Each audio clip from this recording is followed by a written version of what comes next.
Hora de debatir y analizar este que es el tema del día. Nuevamente al doctor Camilo Reyes, muchísimas gracias por seguir con nosotros. Con muchísimo gusto. Y Juana y Julio. Bueno, aprovechar este súper invitado que tenemos hoy. Bueno, mire, yo quiero que arranquemos por un silencio, y es el del gobierno colombiano, que hasta el momento no se ha expresado ni siquiera con un trino reconociendo la victoria de Donald Trump. ¿Esto qué podría significar en medio de estas relaciones bilaterales? Julio y Juana. Debe estar el presidente con el celular en la mano a punto de trinar, borrando trinos. Yo creo que está enredado el presidente porque su actitud frente a, digamos, eventos de este tipo, recordemos por ejemplo la victoria de Javier Milei en Argentina, fue de un ataque frontal, de utilización de adjetivos pues bastante fuertes, que incluso llevaron al deterioro de las relaciones con Argentina, pero aquí no estamos hablando de un socio importante como Argentina, sino que estamos hablando del socio principal comercialmente, estratégicamente de Colombia, y creo que el presidente debe estar escuchando, ojalá, eso quiero creer, a sus asesores para comenzar con buen pie las relaciones con el nuevo presidente de Estados Unidos. Y veníamos también de unos mensajes muy hostiles en Twitter en contra de la campaña de Donald Trump y unas venias muy claras hacia la campaña demócrata, y el que gana es el republicano. Juan. Menos mal que el mundo real y el mundo diplomático no solo reside y reposa en Twitter, sino estaríamos en una guerra mundial permanente entre los líderes de un lado o del otro.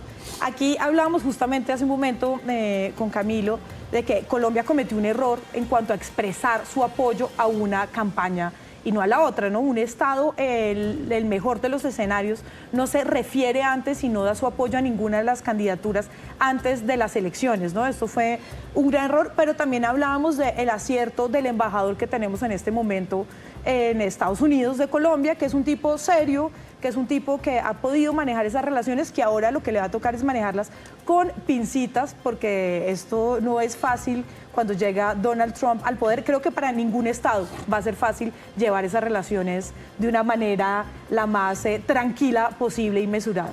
¿Cómo haría usted, doctor Camilo Reyes, que ya fue embajador en Estados Unidos, para manejar un jefe aquí en Colombia como el presidente Gustavo Petro frente a un mandatario en Estados Unidos como Donald Trump, con estos temperamentos que se parecen mucho pero que están en los polos opuestos?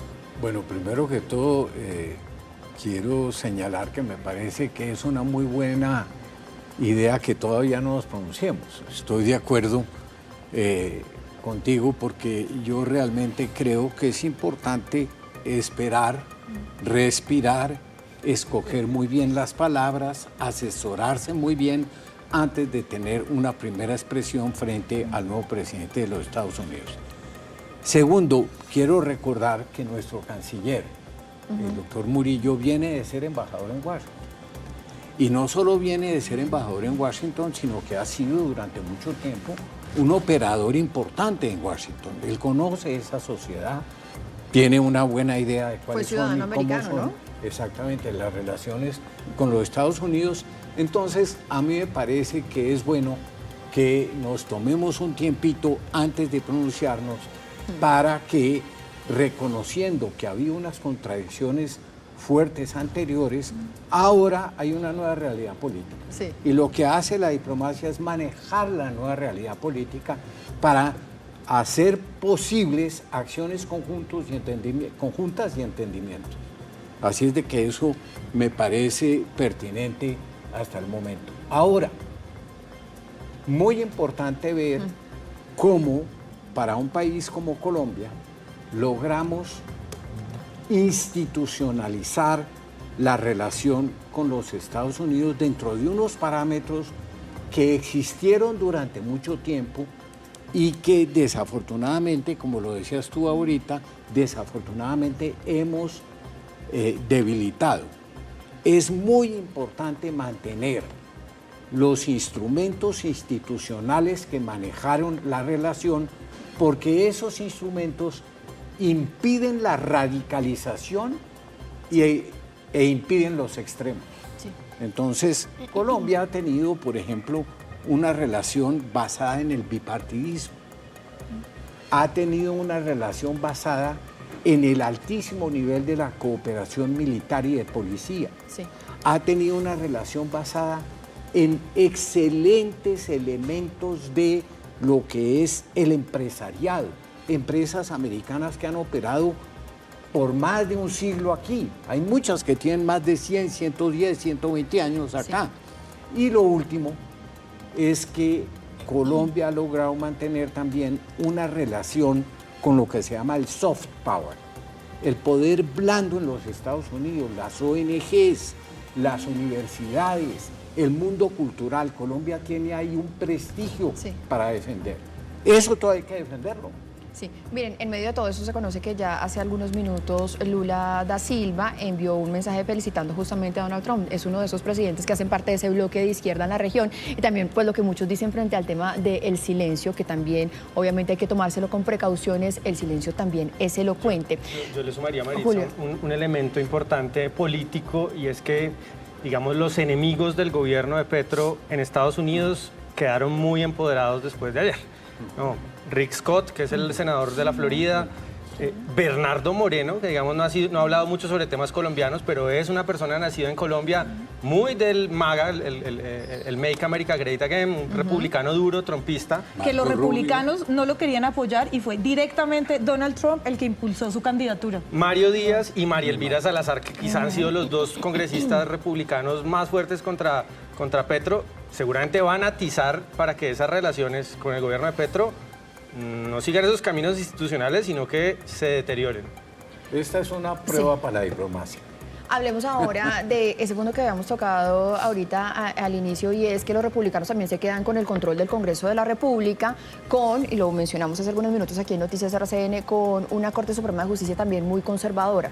¿Cuál es el rumbo de Estados Unidos? Con estos tres poderes, uno podría decir que prácticamente en manos de conservadores y de la derecha, pues ¿se puede llamar así? O sea, el trumpismo tiene absolutamente todo el control para poder hacer todo lo que quiera, ¿no? Y creo que además Trump fue muy claro durante su campaña sobre sus leyes migratorias, que fue una de las grandes bases, con sus discursos abiertamente racistas, xenófobos, que llamaron y al parecer movilizaron a la población, que es un punto interesante de análisis de qué está pasando socialmente y culturalmente en Estados Unidos en su relación con la migración. Otro de los puntos sobre los derechos reproductivos de las mujeres, también dijo que los iban a tocar y que entonces iban a prohibir en ciertos estados la interrupción voluntaria. Y con estos poderes en manos de conservadores se abre paso todo del esto. embarazo. Entonces sí, se abre el paso para que todas sus propuestas sean realizables y puedan pasar y pueda legislar sin ningún problema. Yo pondría el matiz: las instituciones en Estados Unidos son sólidas, es una república con balance de poderes, no es que tenga el control absoluto de cambiar la legislación, porque hay mecanismos dentro del Congreso. Donald Trump puede nominar al fiscal general. Sí, no, sin duda ha sido un varapalo contra el Partido Demócrata. Pues el Partido Demócrata perdió absolutamente todo. Tiene la mayoría en el Senado y tiene la mayoría también en las cámaras. O sea, tiene un control pero de ahí importante. a decir estamos al borde de una dictadura o de un absolutismo de Trump, hay un trecho gigantesco. Tampoco es la situación. Que va a tener una amplísima gobernabilidad. Es un mandato muy fuerte. Ojalá, y lo digo como observador de lo que ha sido la política exterior de los Estados Unidos, la exterior, y la combinación con las decisiones internas, ojalá el presidente y el gobierno comprendan que es indispensable trabajar para reducir la polarización en la sociedad americana. Porque la gobernabilidad de los Estados Unidos de América va a depender de que realmente haya una forma de sanar las heridas y de reducir esos extremos.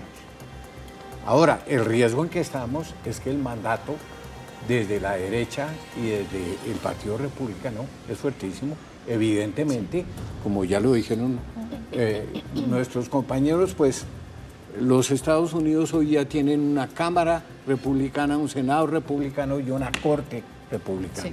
Ahí hay que tener mucho cuidado con que no se vayan a tomar unas decisiones que acaben debilitando esa institucionalidad sobre la cual se construyó esa democracia, hoy día la primera potencia del mundo.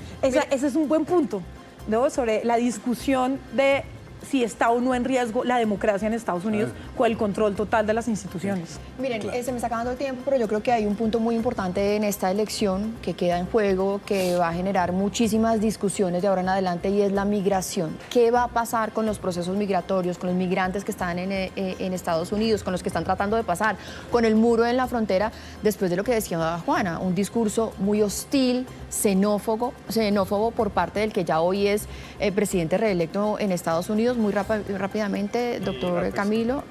Y a pesar Julio de eso, Juan. el voto latino se le volteó al Partido le volteó al Demócrata. partido. Y uno diría que en el caso de la Florida, incluso Pensilvania, el voto latino fue clave para la victoria de Trump. Sin duda. Bueno, yo realmente creo que desafortunadamente hay un alto riesgo, precisamente porque el tema de la migración probablemente explica al final de la historia el triunfo del Partido Republicano. Mucho me temo que se venga una oleada de medidas muy fuertes contra el inmigrante, particularmente contra el inmigrante ilegal. Sí. Eso puede tener en el término de un año y medio, unos cambios o alguna forma de atenuarse. Pero yo mucho me temo que ahorita empieza un periodo muy difícil para el emigrante latinoamericano. Como fue en Veremos la... Y- nuevamente, sí. Sí, como fue en el anterior deportaciones mandato, masivas, deportaciones familias masivas. quebradas, niños sin sus padres Sí. que se quedaron allá. O sea, Acuérdense esto, que esa es- esto ya pasó. eso O sea, ya ya pasó. Hubo una laxidad un poquito en este gobierno de Biden y volvemos entonces para atrás en esas medidas que cada vez van a ser más intensas y más fuertes para los Pongo en migrantes duda un poco ilegales. esa laxitud. De hecho, hubo más deportaciones durante el gobierno de Joe Biden que durante el primer término de Trump. Pero tal vez no es cuánto, sino cómo. Sí, ¿no? yo creo que esas también es un imágenes tan asunto- dolorosas de los Es niños el solos, manejo de la abandonados sin sus información. padres. También es un asunto verbal, ¿no? Es Claro. decir, Trump ha cabalgado sobre esas preocupaciones que aquí también las simplificamos un poco y decimos, no, digamos, esto es solamente racismo.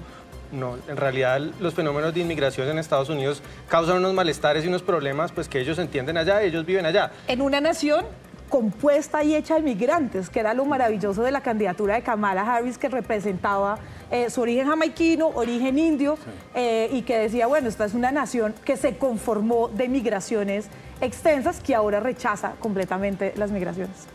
Los latinos esta vez creo que eso es otro asunto importante, votaron más que por este asunto de el racismo y la inmigración, quizá votaron más en contra de los gobiernos que los sacaron de sus países, ¿no? En el caso de las comunidades cubanas, de las comunidades venezolanas, eso fue muy importante también para la victoria. Y diría uno también, Yo creo- las comunidades colombianas votaron en esa misma lógica. También es, Y yo- es que los migrantes regularizados estadounidenses, ciudadanos ya estadounidenses, pues votan como el resto de los estadounidenses, se A apartan eso me un poco. quería referir, que Doctor es Camilo que Reyes. nos podemos equivocar, perdona la interrupción. No, para cerrar este debate.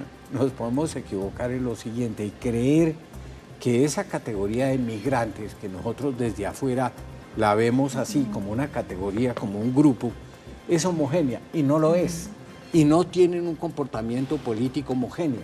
El migrante en los Estados Unidos, dependiendo de la situación y de su propia historia, va adquiriendo unas preferencias y una actitud política, es lo lógico. Entonces, el grupo de migrantes que nosotros vemos acá y dicen, van a deportar forzosamente, dice el presidente Trump, 20 millones. No hay 20 millones, creo que son 11 millones de inmigrantes ilegales los que están ahí. Pero la verdad es que la aproximación del emigrante no es homogénea. Sí. Es un grupo que ha tenido experiencias muy distintas y por lo tanto tiene reacciones y posiciones muy distintas. Pues doctor Camilo Reyes, muchísimas gracias por aceptar esta invitación de Noticias RCN para analizar todo el tema de las elecciones en Estados Unidos. A Juana y a Julio también, muchas gracias. Gracias. Un feliz día. Muchísimas Gracias, gracias. Camilo. Gracias. Un placer.